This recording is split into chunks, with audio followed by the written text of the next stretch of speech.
And now you can see the Backseat Mogul Show in all its video glory on our YouTube page at roughedge.tv. It's tiki time at Harbor Cove Cafe.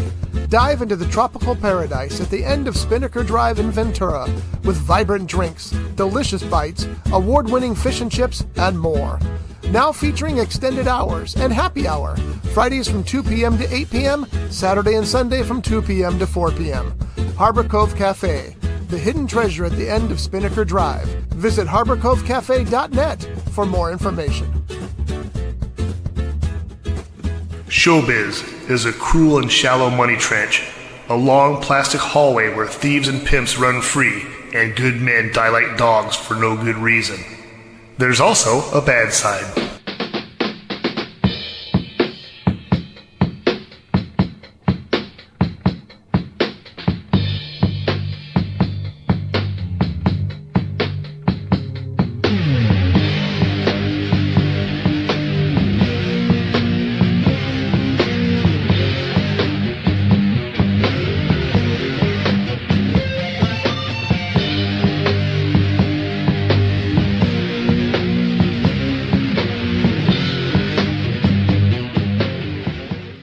Live here on Rough Edge FM. I am R. Scott Bolton. I am the Backseat Mogul, and this is the show where we talk about show business. Caught off a little guard there because our sound was skipping in and out. Kind of weird, wasn't it? Mm-hmm. That was very weird. Johnny D sitting over there across from me. Morning.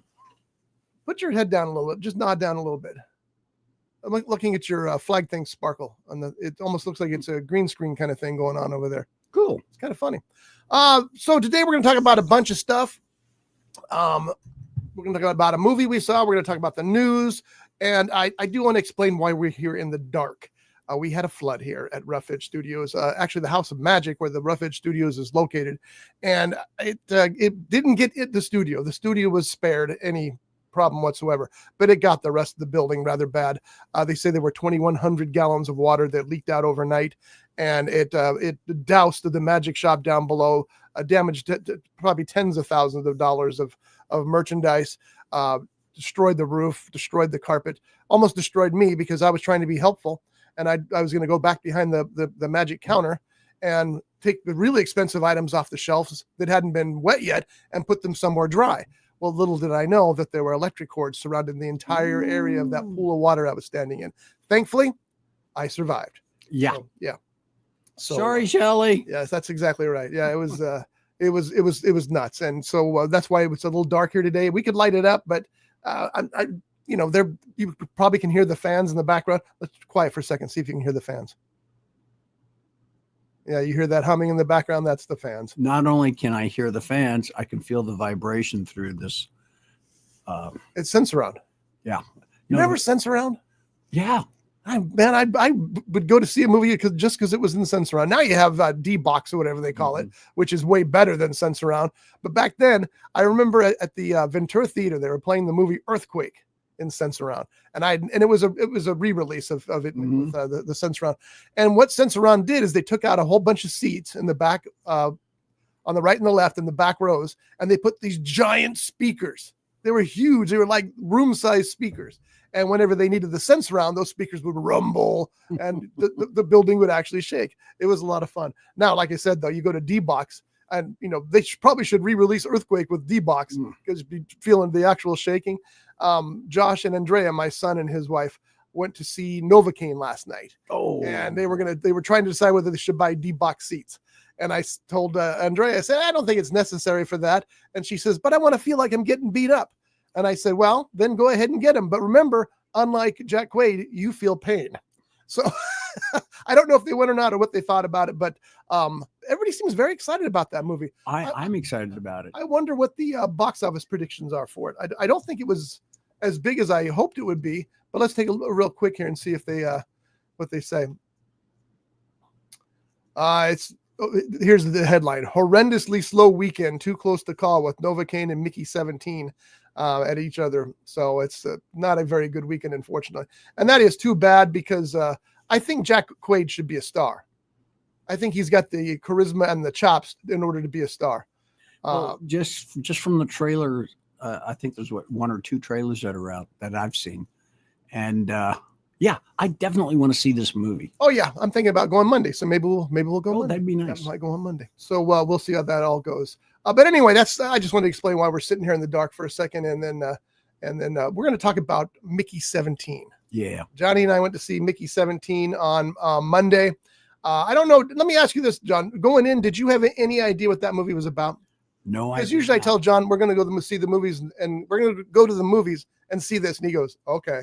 So you had no idea what it was about? Yeah, I was pretty much okay until the opening scene. The opening scene caught me. Yeah. I really enjoyed that movie. Yeah, it's I did too. It's one of my favorite movies, if not my favorite movie of this year. It's original, which means that's why it's not doing well at the box office. It's got a great cast. I'm going to pull up some photos here for you folks, just a second here. And it's a big science fiction story, but it's told on multiple layers. Yeah. Because it's not just about science fiction. It's about crazy politicians. It's about love. It's about racism. It's got all these little things built into it that are hidden in the story, but and the power of being an individual is very much addressed in this as well. Robert Pattinson is the star. He's fantastic in that role. I think it's funny that Pattinson was one of those people who they made a lot of fun of him because he did the Twilight movies. And I was one of those people. And he made a lot of money doing those Twilight movies. So, he's the one who has the last laugh. But I'm sorry, trying to download these pictures, and I don't have any idea where they went. So never mind. They're in the ether. I saw him in Water for Elephants. And that was the first time I went, wow, this guy is an actor. He's not just a pretty face for the teen vampire set. He can really act. And I saw that further in The Lighthouse and The Batman. And, he's just really good. And this film is by the director. I'm not going to try to say his name. It's not that difficult, but I always screw it up and sound stupid. But should I try to say it, John? Sure. I was afraid you'd say that. Bong Joon-ho. Bong Joon-ho. That's pretty good. I think pretty good. He is a director of Parasite, among other movies as well. Parasite, not a horror movie, but he's kind of famous for directing horror movies. This is a big, sprawling science fiction movie based on a book, and Pattinson stars as Mickey. And the reason the title is called Mickey 17 is because when the movie opens, he's on his 17th reprinting of his body. Because what Mickey has done is he owes a low-level scumbag criminal a lot of money, being a low-level criminal scumbag himself. There's no way he can pay this guy back, and the guy's going to kill him. So he decides to take a job on a rocket ship, a spaceship, to go to another planet and start a new colony for Earth, which he does with this nuts politician leading the crew. He's far more than a politician by the time they get to that planet, but that's another story. So he escapes, but the only job that he can think of to take is being an expendable. And an expendable means that you're sent there to get killed, to protect others in certain senses. We'll talk about that. And then they reprint your body from the moment you die. So they've answered the problem with, a lot of movies, they clone people and all of a sudden they're exactly who they were before. It doesn't work that way. You clone somebody, you get a baby. You got to raise it. In this film, though, they've got to manage so they reprint him from the moment he dies. So he keeps all of his memories, he keeps all of his emotions, and he moves on.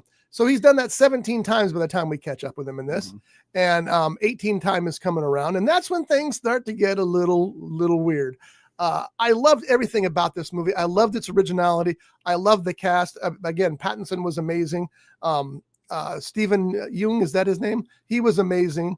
Toni Collette, Mark Ruffalo, all just fun to spend that time with. The special effects were mind-blowing. Oh, yeah. They were really good. And plus the little character design was really cool too. When they get to the planet, they find this indigenous species there that they have to interact with. And that's the little creatures that I'm talking about. And they're not all little creatures either. It was just a really, really well-made, well-told film that I'm looking forward to seeing again. I'd like to see it again. At the risk of spoiling, spoiler alert, the way Mickey 17 was just lying there accepting his fate. That's what he did. He Yeah. knew it. That was his job. Every time and they went through several, as Mickey 17, the original Mickey, something, he dies, but I don't think they really showed that, but they kept reprinting him, like you were saying. Well, they did a couple in the early portion of the film. Then they did a whole slew of them at once, almost like a montage. Yeah. And then they got caught up to Mickey 17. Yeah. And he's outside doing a spacewalk, trying to fix something. And they say, okay, now take your glove off. Well, they sent him out to fix the, some cluster of instrumentation or something, and he's out there and he's all, well, it's not broken, and they tell him, no, that's not really why you're out there. You're really out there to test the effects of radiation poisoning on a human being. And he goes, okay. And that's what he says right now. Okay, we need you to get this virus and see how it affects the humans. Okay. Because he knows that's his job. And when he's lying there, when he fell through that crevice, what's it? Ice cavern. Yeah, that too. Yeah. How he's waiting for his end. Yeah, okay. It's just, you got to watch this movie. I don't want to say too much about it because I don't want to spoil it for you. And it is a very fun movie. And Robert Pattinson, yes, I was one of those people in the beginning because of the Twilight. What I didn't realize that he was in at least one, possibly two, or maybe even more of the Harry Potter movies. I didn't know that either. And I don't think it was a big part. I think it was not so much background, but one of the characters. I don't remember which house he was from. I just remember them saying that he was in Harry Potter. And he was in Harry Potter and the Goblet of Fire, and I don't know about any other ones for that, but I was unaware of that. And also, when I heard he played Cedric Diggory, when I heard that he was going to be Batman, it's like, oh no, well, I was wrong. Yeah, you were. He nailed it. And then I did not see Water for Elephants. I'm going to have to see it. Well, yeah, because it's got Christoph Waltz, so you have to see just because Christoph Waltz was in it. But Robert Pattinson and Mickey 17. There's a collection of posters that I just pulled up, and it's funny because each one shows a different death that he's suffering in the movies, and they have different taglines. The first one says, "This job hurts." The next one is, "This job is smothering." "This job is toxic." "This job is poison." "This job is isolating." "This job bites." "This job is agony." "This job is nasty." "This job sucks." But he escapes from the criminal who's looking to collect his money for him, at least for a little bit. Anyway, I don't want to give any more away about Mickey 17. I just cannot recommend it enough. It's been my favorite time at the movies this year. Surprised me at every turn. I was impressed by its scope. $120 million it cost to make, which is a lot of money for Mr. Ho there, but I don't think any movie has cost close to that at this point. But you see every single cent on the screen. Every single penny is on that screen. It's $120, $120 million well spent. Now, it's not doing great at the box office. I think it still has to open up in some worldwide markets, which is where he does much better. Parasite, for example, grossed about close to 100 million here in the United States and almost 300 million overseas. So, yeah, that's where the money's going to be for this picture as well. Which is a shame. More and more people in this country need to go see this movie.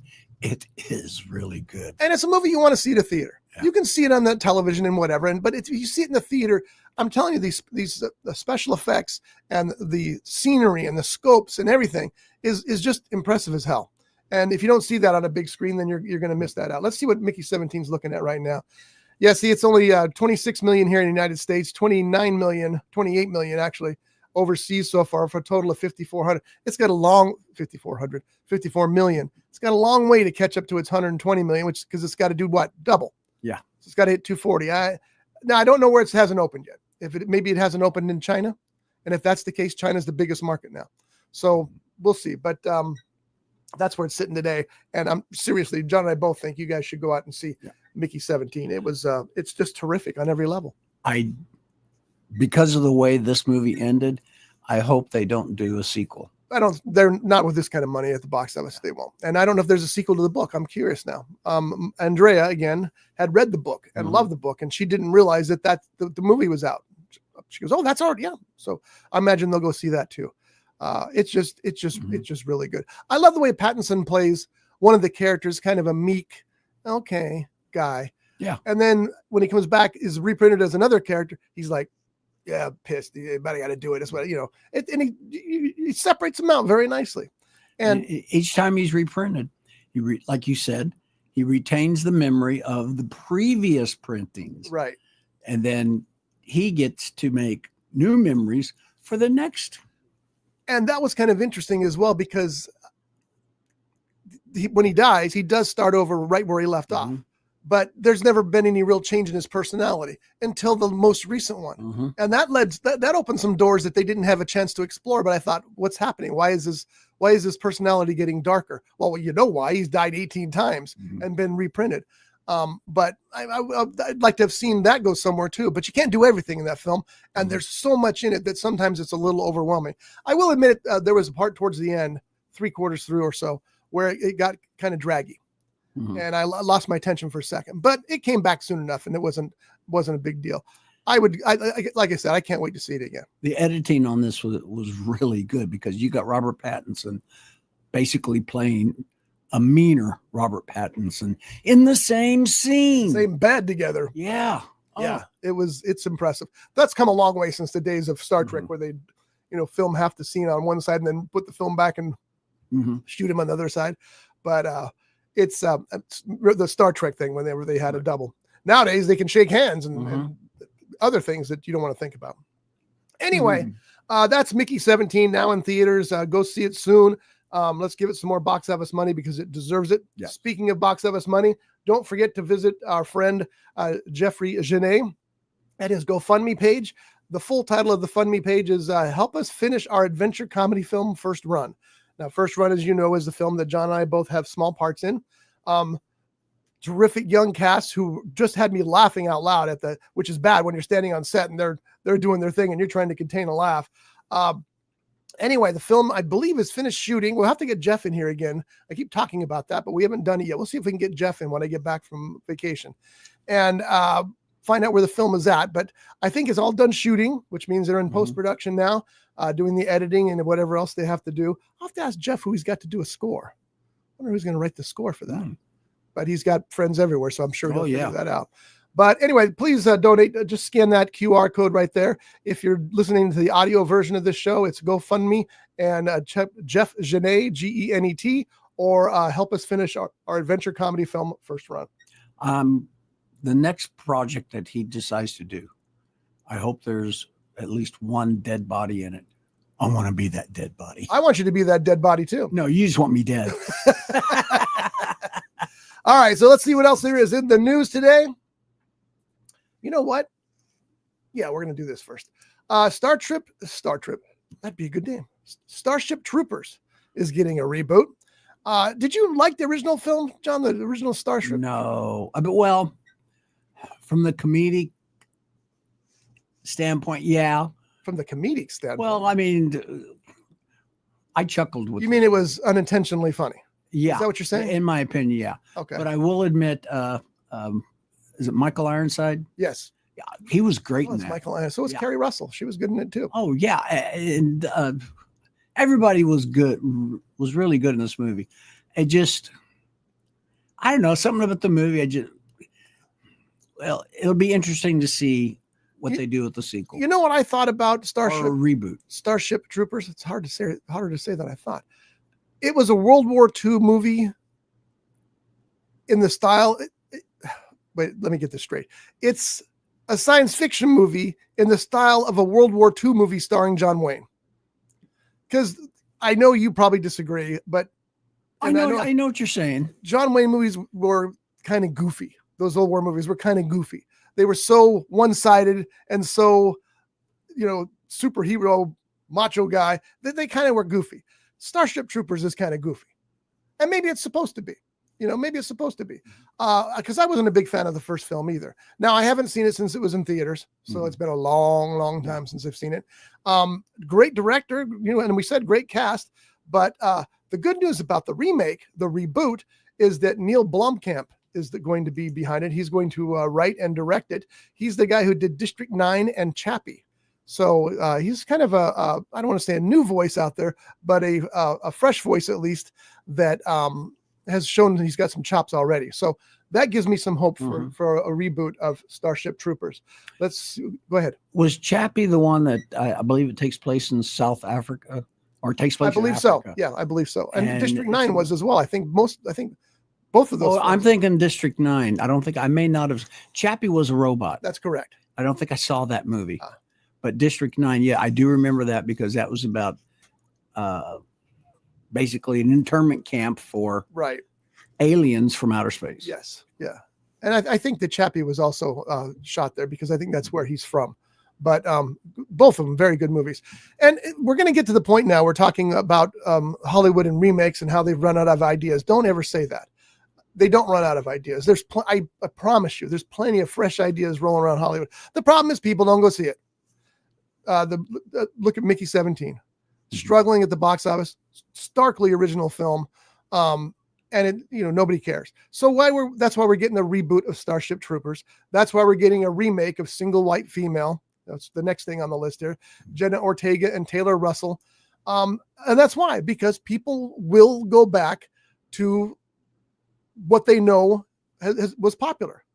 If you don't go see fresh original content, they're going to keep remaking things that you will go see. That's why the Marvel movies keep getting pumped out, because people will go see the Marvel movies. If you want original content, go to the movies and see original content. Go see something like Mickey 17. But otherwise, you're going to keep getting these remakes. And I really have no issue with remakes. Remake to your heart's content. Try to make them better if you can. But at the same time, let's get some original stuff out there and make some money. And sometimes it pays off. I always go back to Jordan Peele and his first movie. Cost $5 million to make, gross $200 million at the box office. It can happen. So anyway, another remake of Single White Female. The original star Jennifer Jason Leigh and Bridget Fonda. This one is Jenna Ortega and Taylor Russell. So we will see what happens with that. The big TV news yesterday was Ted Lasso coming back for season 4 on Apple TV. There has been a lot of talk about this ever since season 3 ended. People had not had enough of Ted Lasso. Have you ever seen any episodes of Ted Lasso? No. You should probably watch that. It is just a terrific show. I just might do that next week. You will have access to many, many streaming stations next week. Yeah, John's staying at the house taking care of our dogs while we're in Hawaii. I got to get some stay awake drugs so I can binge watch everything. You know what? This off calendar here, folks. Shelly got me some. I love the Propels. Propels are I love those. Drink them probably 3 a day. She found some that have caffeine now. And so I was drinking those in the morning instead of a Coke just to change things up. And I noticed that the bottle said it had 120 mgs, I'm assuming milligrams, of caffeine in a bottle. And I thought, I wonder how much a Coke has. How much caffeine do you think a Coke has? I already know. So we already discussed this. 34. So it's almost 4 times the caffeine in a Coke. The Propel has almost 4 times the caffeine that's in a Coke. And that's crazy. That's Coke Zero, isn't it? Because that's what you normally drink. Yeah. Well, yeah, the Cokes all have that. Unless they're like the Dr. Pepper. Dr. Pepper has more caffeine than Coca-Cola does, but the Diet Dr. Pepper or Dr. Pepper Zero has no caffeine. It's very interesting. It is interesting. So anyway, Ted Lasso coming back. I'm sure that they paid Jason a ton of money to come back and reprise his role as Ted. I'm looking forward to it also with a little trepidation because I don't want them to ruin their legacy. You put out a 4th season and it sucks. Everybody goes, they should have never done a 4th season.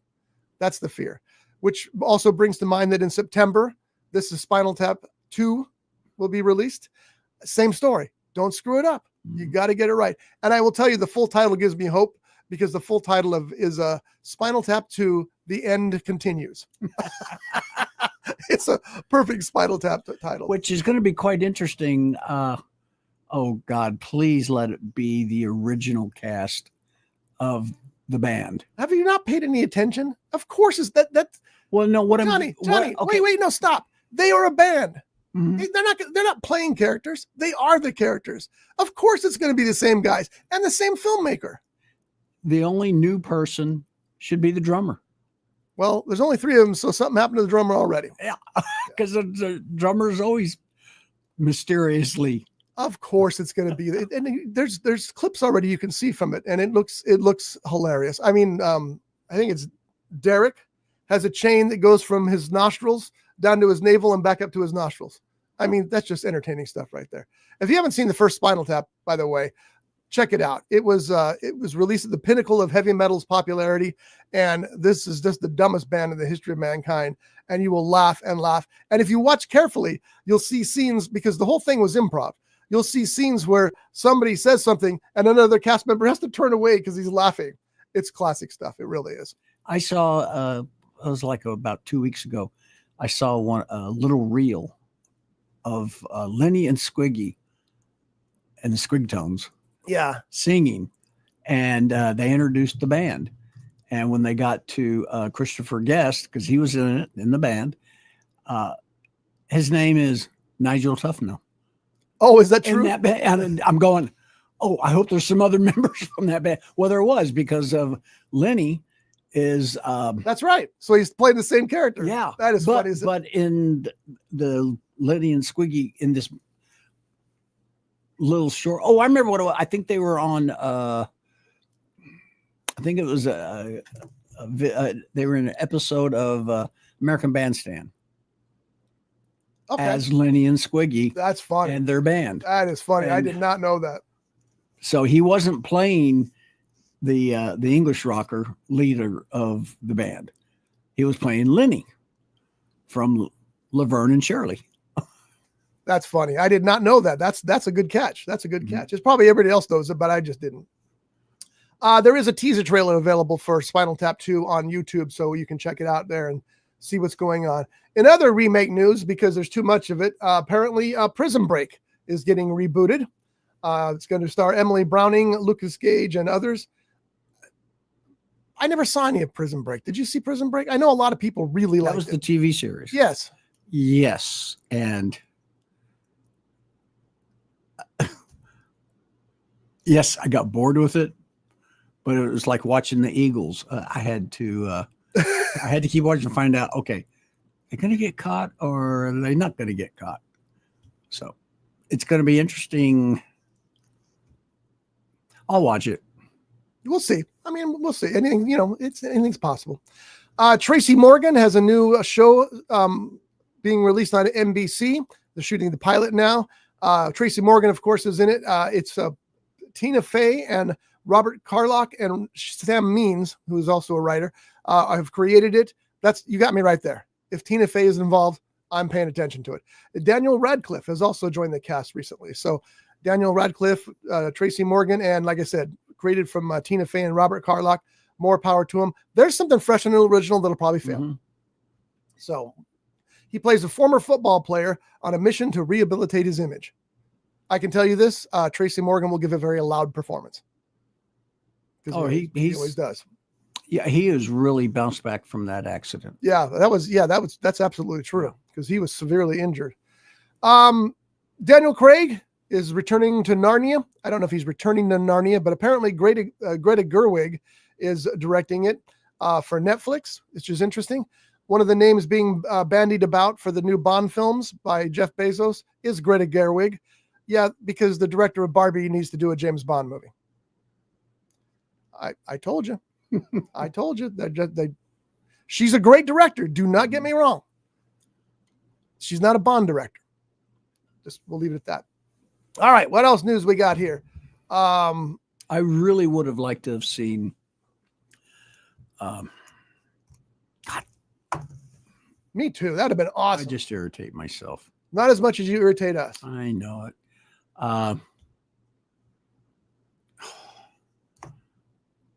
Hateful Eight.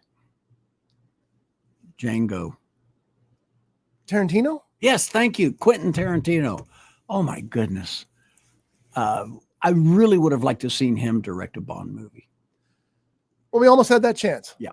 He had that opportunity. He pitched it to Barbara Broccoli and she said no. It was interesting because Tarantino and Pierce Brosnan wanted to do a James Bond film in black and white that took place back in the 40s or 50s, I guess. And she said no because it broke the trajectory. And she's not wrong. It would have been nice to see a standalone film like that.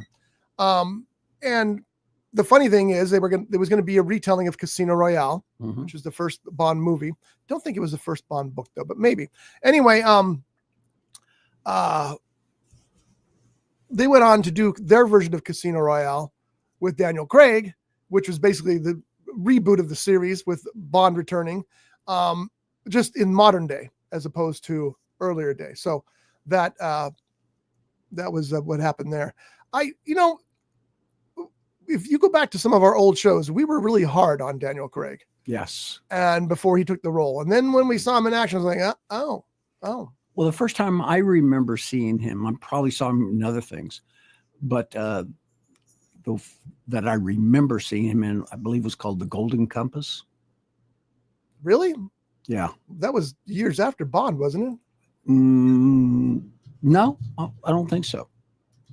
It might have been. Yeah, 2007. It was. Oh, okay. So it wasn't the first thing you saw him in. But he was. Casino Royale was 2006. Yeah. So, but if you look at the 67 cast, which had a lot of James Bonds in it. You don't look at that movie is not canon. You don't talk about that movie. I know it. But when you say that he wanted to do a black and white version of Casino Royale, the first televised James Bond, which actually takes place in America, are with an American James Bond. James Bond's American, Felix Leiter is British. Right. And the bad guy in this is what doing a showbiz show with John is like. You have to tell him who the people are. Some bad guy. There's been bad guys in everything. Tell me what from. Casino Royale. Oh, Mad. Yeah. Mads. What the character's name? Leroux. Yeah. Something like that. Anyway, in the TV version, Peter Lorre played that. Oh, that's part. right. Yeah, I have a disc somewhere at home, one of Casino Royale, and that episode is included on the disc, which is kind of cool. And yes, Casino Royale apparently was the first Bond book. Oh, it was. Okay. It was came out in 1953. I have a box set of Bond books. It's beautiful, absolutely beautiful. And I was going to read all of the Bond books in order, and then we had the flood. Now, it didn't damage the set, but I packed it up and I can't find it. So it's out there somewhere. It's like John's place. Yeah, I was going to say, you have a Warehouse 13 also. It's in a box somewhere and I don't know where, and I really wish I could find it so I'd go back. Yeah, Casino Royale. And the books, by the way, that was the other thing. I remember telling people that, it's not like the book at all. And then I read the book and I go, oh man, it's like the book a lot. So even the scene with I don't know how to say that on the show. The tickler, let's just call it the tickler. Yeah. That's even in the book. Like, wow, I didn't expect that. All right, let's get this out of the way because it is time indeed for this. Is it as bad as they say it was? We'll find out now on the Backseat Mogul Show. Brought to you by Pele Utu, Reno's only traditional tiki bar. A kaleidoscope of colors and tropical charm with the undeniable allure of paradise and intoxicatingly delicious cocktails. Pele Utu. Open Wednesday through Sunday from 2 p.m. to 11 p.m. 1275 Stardust Street in Reno, Nevada. For more information, please visit pele-utu.bar.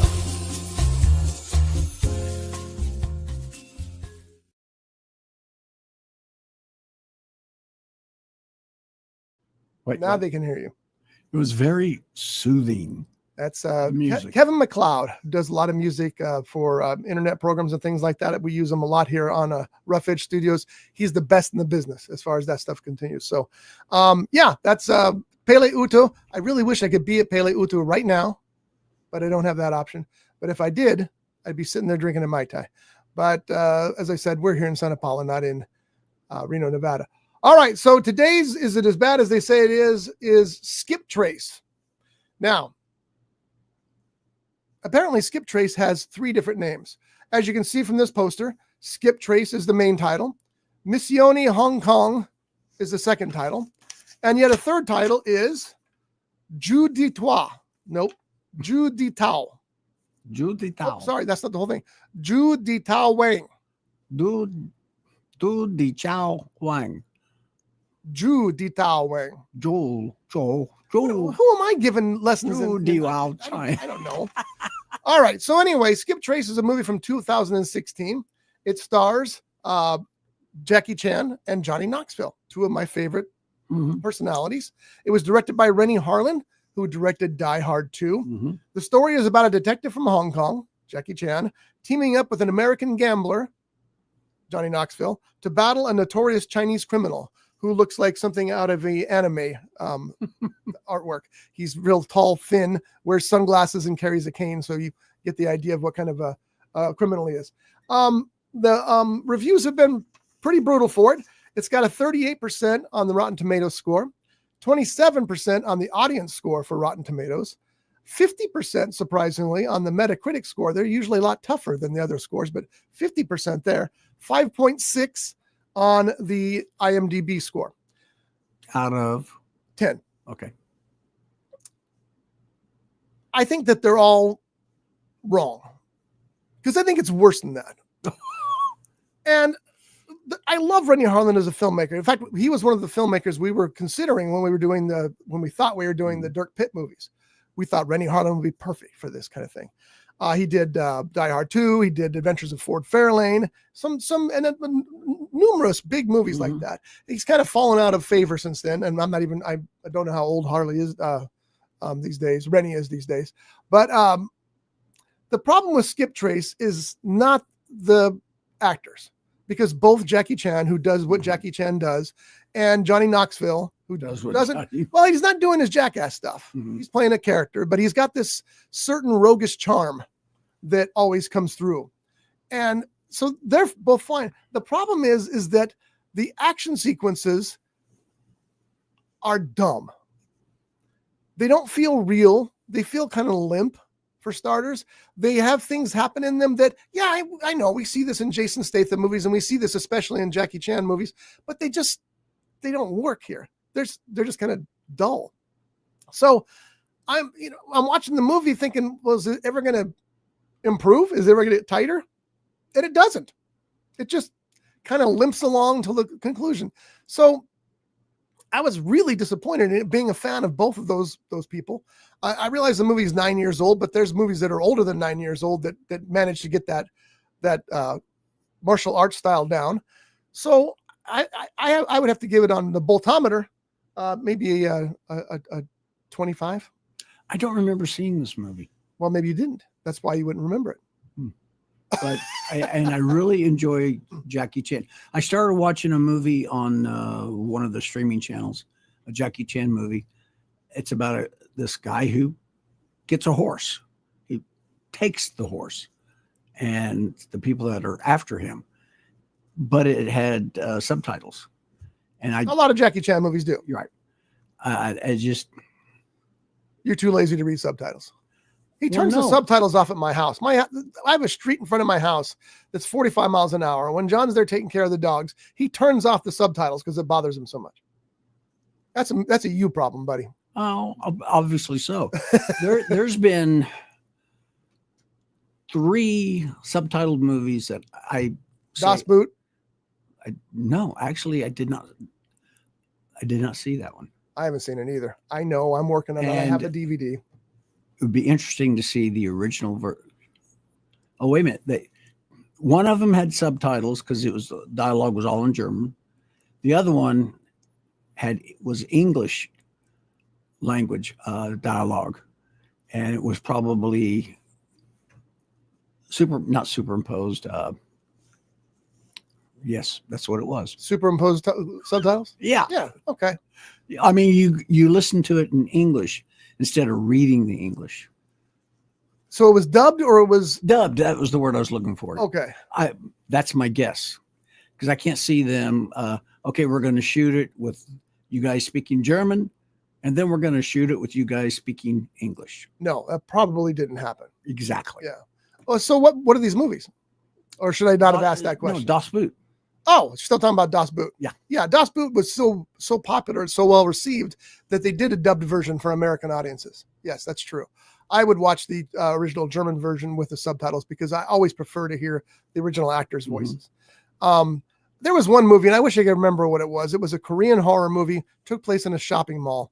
And I was watching it in the dub version. I want to make sure I get this straight. Maybe it wasn't the dub version. I was watching the Korean language version and reading the subtitles, and the subtitles weren't great. So I thought, I'm going to switch over to the dub version and watch that instead. Mm-hmm. And even with the subtitles, the dubbed version was so different than the subtitles that it made it a better movie. I was like, whoever wrote the dialogue for the dub version did a better job than original screenwriters, as far as I can tell, considering it was in Korean. But anyway, it was much funnier in the dubbed version than it was in the subtitle version. I have not seen Das Boot. So what 2 movies are you talking about then? Actually, I think it's 3. 2 of them were did not star, but was directed by Mel Gibson. And that was Apocalypto, Passion of the Christ. Jesus, really? Yes. And then the other one, I believe the movie, I don't remember who directed it, but the movie was called Hero. And it was with, was it Jason Lee? I don't think so, but I know what you're talking about. Yeah, it was right there. Jet Li.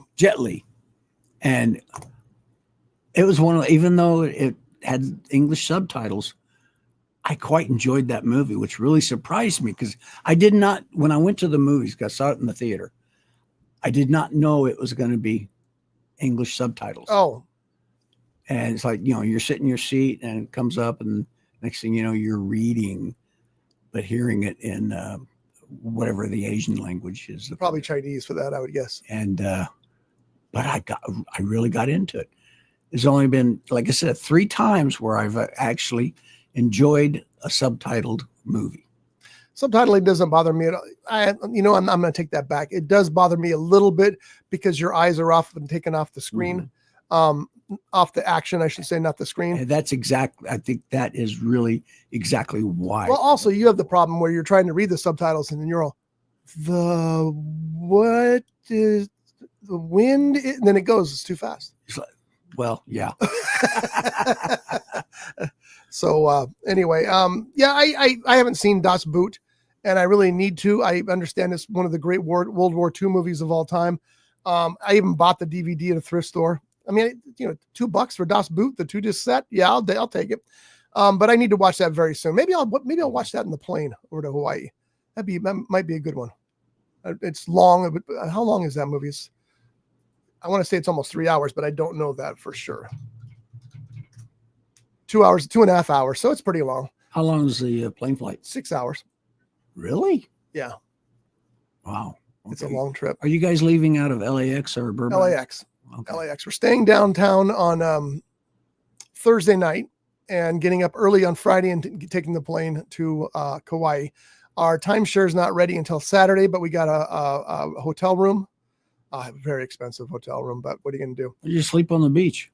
You could actually, but the problem is, what does it do in Kauai more than anything else Rain. on the planet? Rain. Yeah. But there's not a cold rain. Well, when it's 3 a.m, and it's not a soft rain either. So you pull some more sand over you. Yeah. it's the rain is brutal there. It falls hard. There is literally a point on Kauai that is the wettest part of the world. Wow. Because it rains so often there. You can Google that and find out yourself, folks. It's that wet. But John's right. Most of the time, it's, oh no, it's raining. It's 80 degrees still. I'm okay. I can deal with this.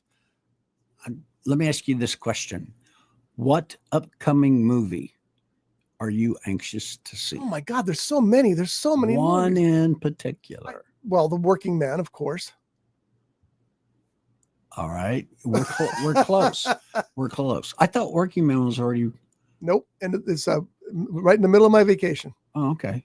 They don't know it yet, but I'm going to the movies that day. So see, that's what I mean. There's too many. There's a lot of great looking movies there. But you're so close to where I'm going. No, I'm not. I'm clear across the table from you. Who's in Working Man? Mr. Statham. Exactly. It's not coming out this year. I didn't say this year. I said upcoming. Yes, they have greenlit Beekeeper 2. Of course they have, because Beekeeper was a low-cost movie that made tons of money. So that's what they're hoping with Working Man. They're hoping that Jason still has that kind of audience to pull in. And I got to tell you, based on that trailer, I think that they do. Jason Statham movie, which is the one, because I don't think I've seen this movie, where he's at a gas station filling up his pickup truck. And I think his daughter is in the cab of the truck. And these guys start hassling him, harassing him. And he ends up, taking 2 or 3 of them down. Was that Homestead? Oh, it might have been. I don't think I saw that. Homestead opened on my birthday. And my wife asked me, what do you want to do on your birthday? I said, well, we're going to go see Jason. And we did go see Jason. Those of you who don't know, I'm the biggest Jason Statham fan in the world. They kept asking if he would ever play Bond. And he said, well, I text Barbara Broccoli every day. But I don't think that's going to happen. They did a poll, and I haven't researched this yet, so I don't know if this is true or not. But Bezos did a poll asking people who they wanted to be the next James Bond. And the number one answer was Henry Cavill, who's Superman. He would be a great James Bond. You know what number 2 was, though? Pierce Brosnan. Wow. Whoa, really? He would definitely have to play an older. You think so? Yeah. Would he? Why would he have to? CGI him. You're done. Well, yeah, but. Yeah, he's already said no. He says, no, that's got to go to a younger actor. There's no, even though that might be an interesting spinoff kind of thing, but we'll see. I still don't have any faith in Amazon and James Bond. I just don't. Well, with Bezos is it Bezos or is it Amazon or both? Well, it's the same thing. He stepped down from the CEO, didn't he? Maybe. Well, where I'm going with this is with him being so heavily involved with it, I'm presuming maybe Quentin Tarantino will get his shot at directing a James Bond movie. It's possible,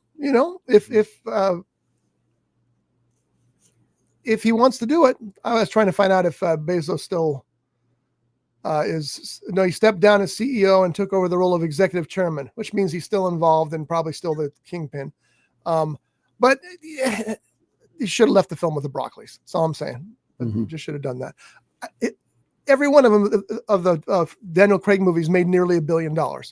Why would you mess with that formula? Yeah. I just don't get it. But that's me. You got anything else, Johnny? What you watching on TV? All kinds of stuff. I did watch, we talked about this yesterday at lunch as well. The Running Point with Kate Hudson. Mm-hmm. Just another sports show. It's exactly the same as every other sports show. It's just the same as Ted Lasso or Ballers. The typical following a team, through ownership and the upper echelon, that kind of stuff. But it's different in the sense that it's Kate Hudson and it's entertaining. The cast is good all the way through. So I will give points to give points to Running Point. But what about you? I know that's why you asked, so I just throw it back. Well, speaking of books, did you know that there is an author here in Ventura? That there's an author here in Ventura. His name is R. Scott Bolton. And if you go to Amazon.com, type in R. Scott Bolton for the search, and it's going to pull up a whole bunch of books. As I like to say, a plethora of books. And I'm going to suggest to Webster's Dictionary, add plethora as being a whole bunch. See how that works. But anyway, Scotty has written some fantastic books. My favorite is Dead Dick, which came out about 5 years ago. Oh, at least. The current release is Death in the Mogul. And soon to be released is Bowling Bag. You're on it. You almost got it. I know it. Bowling Bag in the Back Seat, or something like that. Bowling Bag in the Backseat is correct. It's my new book. It'll be out Tuesday. You can go to Amazon and order it on Tuesday. It is a story of a rideshare driver by the name of Chip. And Chip is wanted to be a rock and roll star, but that didn't work out for him. So he's moved from Los Angeles to Ventura, California, where he lives with his parents in a mobile home, and he drives rideshare. One day he finds a bowling bag that someone forgot in the back seat of his Plymouth Valiant. And it's what's inside the bowling bag that changes Chip's life. And it very much excites his sister, who's the very cunning sister of his. I was going to say manipulator. She's not a manipulator. She's just very smart and wise when it comes to, in an evil sort of way, when it comes to things that somebody else may not do. Cassie is her name, by the way. And they run into some interesting mob people, a hitman, and even maybe a serial killer. So that's Bowling Bag in the Back Seat. It is out Tuesday in paperback or Kindle. Please purchase it. Please read it. Please review it. And if you have a bad review, keep it to yourself. No, I'll take any review. It's only fair. If you don't like it, I want to know why. That's like when we started the Friday Shot Day show. We had breweries, distilleries, and wineries sending us product for us to test and give our opinions on it. And as I always say, we gave an honest opinion. If we liked it, we said it. If we didn't like it, we said it. That's true. That is true. And that's what I honestly want to, if you have a bad review, I'd like to know why. So you can write me there about that at rsb@rscottbolton.com. But go to amazon.com, type in R. Scott Bolton books, and see what's there. As a matter of fact, just buy all of them. You might as well. They're there, for your purchase thing. Well, purchase delight. You've got them in series. You got the HB Fist series. 3 of those. And then you've got the Brace Heller series. 3 of those. And then there's the standalone so far of Dead Dick and Thank you. Neath, the Story of a Haunting. Mm-hmm. Oh, Neath. That was a bejeebies movie for me. Or not movie. Scared the that bejeebies would out of make you? a good movie. It would make a good movie. I think all of my books would make great movies. Steven Spielberg, are you listening? I know he listens every week, but he usually tunes out by now. Hey, Stevie. Oh, yeah. I'm sorry. I know your wife only calls you that. My bad. Yeah, all my chances went through out the door, thanks to you calling him Stevie. I'm sorry, Mr. Spielberg. And by the way, Hollywood Out of Original Ideas, here's some you can do that are original ideas. Yeah. Here's what I watch. I watched 2. You're talking about sports movies. I watched 2 this weekend. Why were you in the mood for baseball movies? Now, we talked about that yesterday, but all of a sudden you decided to watch 2 baseball movies. I was looking for something to watch on TV because it was late at night at my friend's house. And I saw that, I thought, no. Oh, that looks interesting. Well, first, the title of it's called The Hill. And my first thought was it had something to do with Washington, D.C. I would think so, too. It doesn't. The Hill is it's a baseball movie, Little League baseball, where this kid who wears braces a la Tom Hanks' character or not Tom Hanks' character, but in Forrest Gump, where it shows Forrest Gump as a little kid. He's wearing these braces on. I'm having such a hard time talking. Yes, we're all aware of this. Yeah, I need more drugs. Oh, no, don't do drugs, kids. Send them to me. Anyway, he can't run because he's stiff-legged. So he's got polio braces on. Yeah, but they don't call it polio. I don't remember what they called it. No, they couldn't because polio is trademarked, so they'd call it oleo. Oh, that could be. No, not oleo. That's generic butter. No, it's not.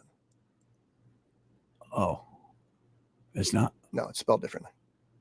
But it's pronounced the same. Anyway, so what he would do, he would pick up a rock. He had a stick, not a bat, but a stick.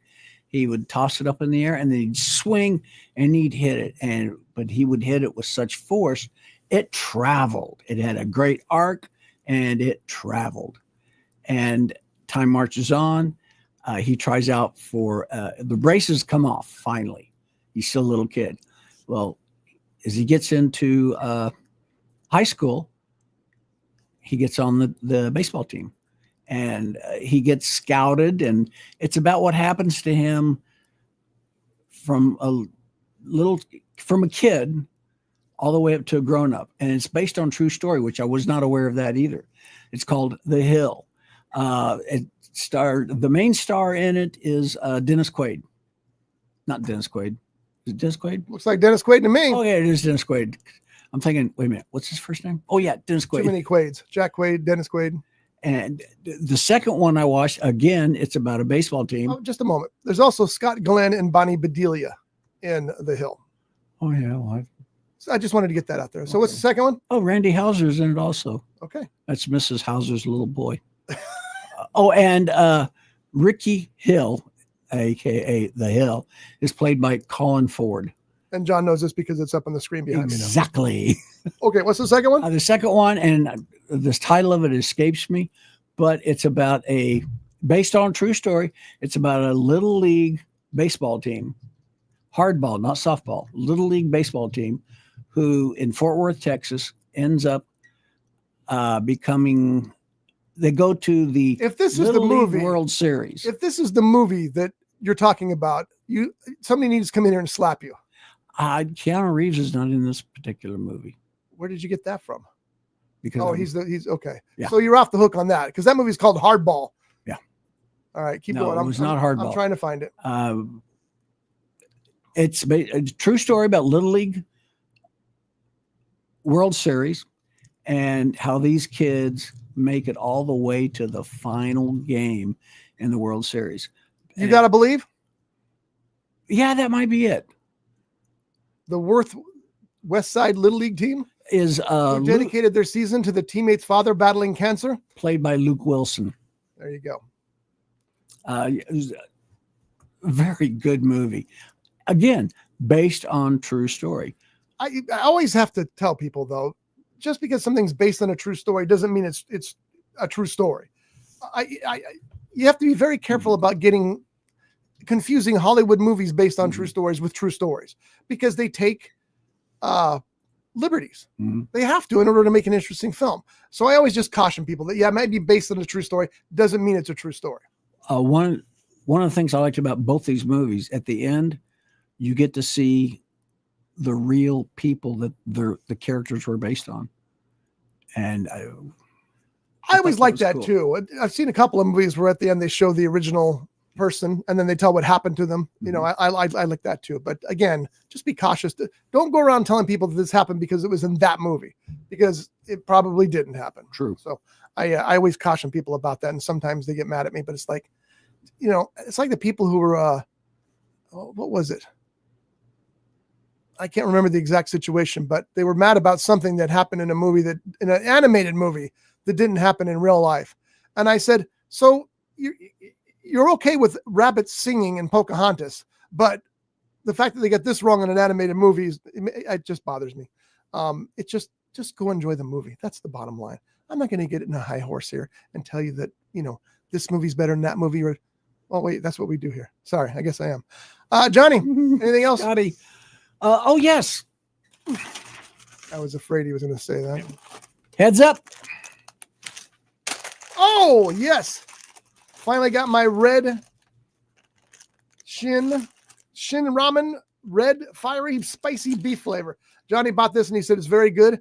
So I'm going to give it a try probably today, as a matter of fact. And might I say, heads up. It's raining ramen. Thank you for those. I'll eat those. What? You got to try this before we get off the air to see how you like it. What? These Ritz crackers. What flavor are they?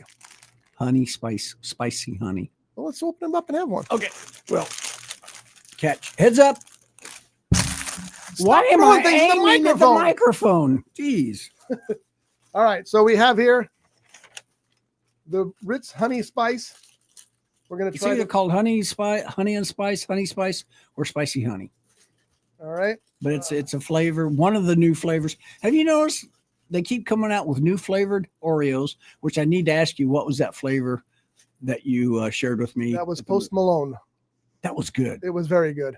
It was salted caramel. Yeah. With shortbread on one side. Here we go. Now it takes a bit before you go, ooh. It kind of sneaks up on you. But I'm going to leave these with you so you can keep them here or take them home.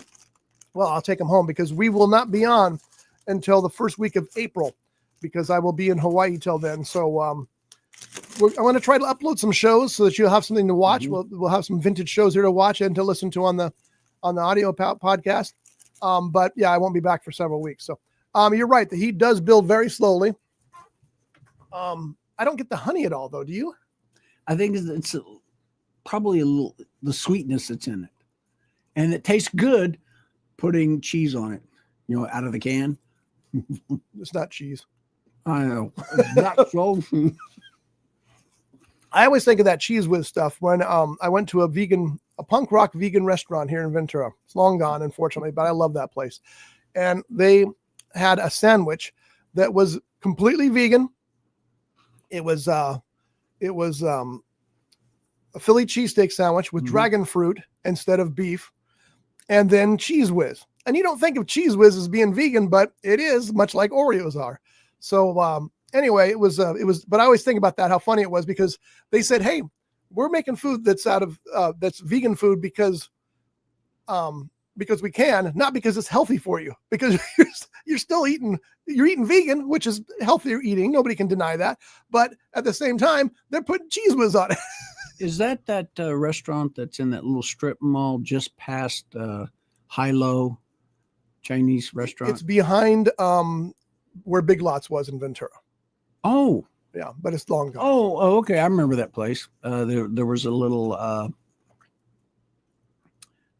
it was a little bar that they served sandwiches, hot dogs. I can't remember what that, but that's gone too. No, well, maybe it was, but it was all vegan when I went there. And I only ate there twice, and both times I was amazed at what they could do to make something that you would eat regularly, like the Philly cheesesteak sandwich. Well, what is this going to taste like? And it was delicious.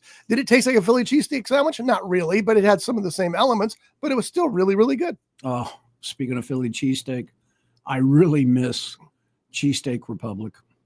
I know. I don't think they're coming back. I haven't heard anything lately about them. That was a little place here in Ventura that opened up that had the best Philly cheesesteak sandwiches here in California, at least. That's not that I've had every single Philly cheesesteak here in California, of the ones I've tried. The funny thing is, the best Philly cheesesteak sandwich I ever had, and I know I've talked, we're going to end it after this, I promise you, is in Kauai at a little place called Oasis on the Beach. Their Philly cheesesteak sandwich was wonderful. They no longer serve it.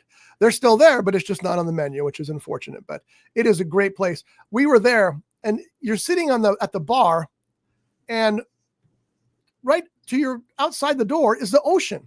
And it's, as far as you can look, there's nothing but beach and ocean. And this guy next to us was complaining about his vodka. He got a Tito vodka, and it was, I can't remember if it was neat or just a shot, but it was $18. And he was complaining about that. He's going on and on. I can get a whole bottle of this at the store for $18. Yeah. And finally, Doug had enough. And Doug said, yeah, but can you get this with that? And he pointed out to the beach. And the guy's like, oh, yeah. Yeah, you're paying for the view, dude. It was like that. All right, folks. So we'll see you the first week of April. If you're interested, we're going to plug in some older shows here. So you can see how stupid we were back then compared to how stupid we are today. So come back and check.